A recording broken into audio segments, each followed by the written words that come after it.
If you can, are you kidding me? So one is questioning the willingness.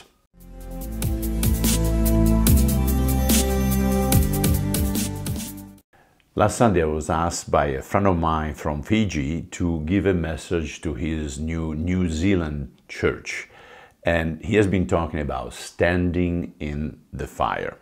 And I came to the conclusion that the best way to stand in the fire depends on one thing. How big is your butt?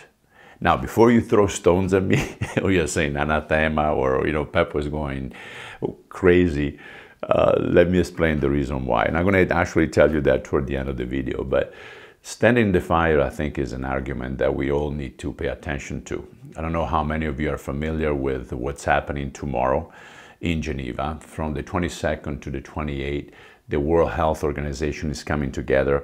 They're re-voting the current president, shady character from Ethiopia, very strong ties to China.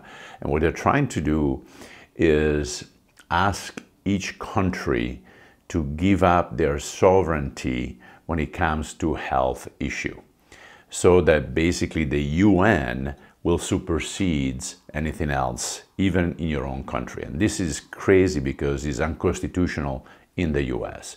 But Biden, under the Emergency Act, is letting this thing also slip through the cracks. So we might see some huge changes. And one of the words that came to mind was peace. And in 1 Thessalonians 5, we read that the world will say peace and safety, and then suddenly the destruction will come. For some reason, that word came to mind, and as I was looking at the pamphlet for this particular meeting that is happening in Geneva, you know what the title is? Peace for Health.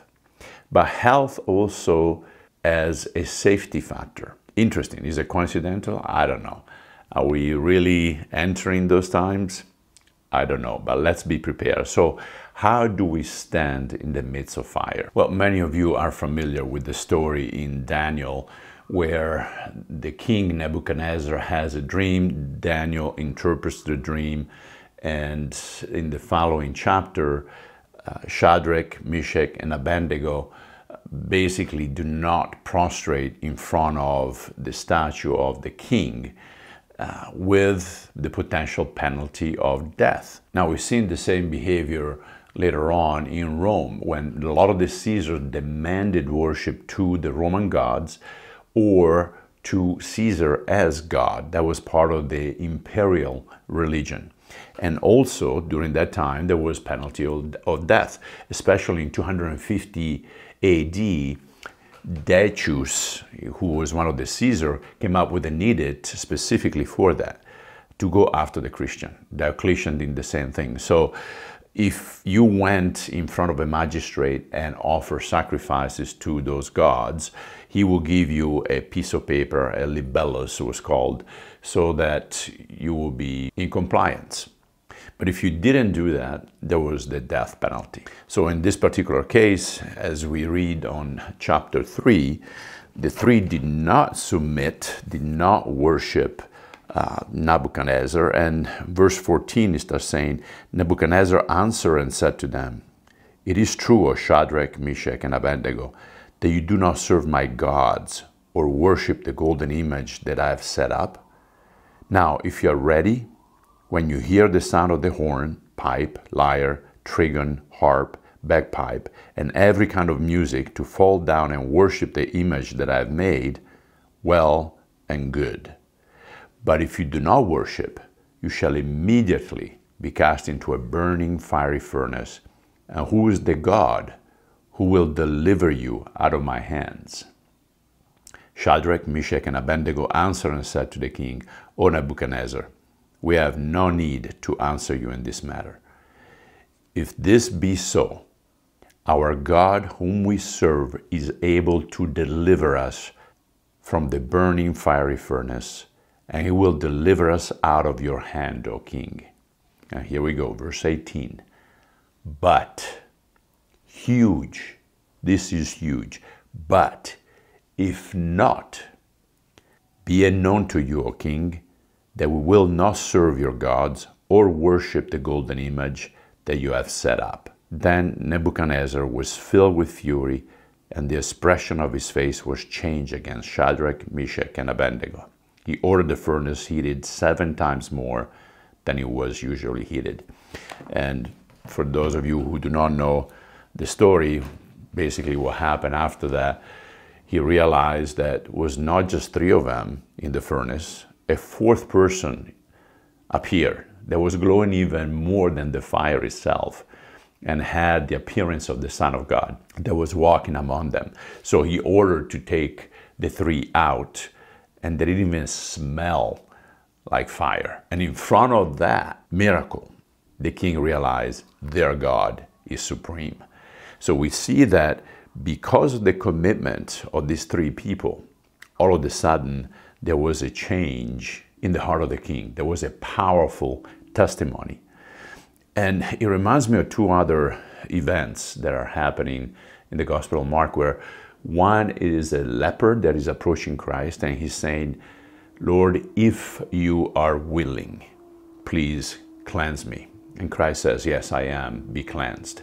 And then a couple of chapters later, we see the man with the son that is demon-possessed is approaching Christ, and he's saying, "Lord, if you can do anything." And the Lord almost reproves him by saying, "Do you know who you're talking to? If you can? Are you kidding me?" So one is questioning the willingness. The other one is questioning the capacity or the ability. And that brings me back to that but. How often we serve God with condition. "Lord, yes, I'm going to be doing this thing, but please do this and this and this for me."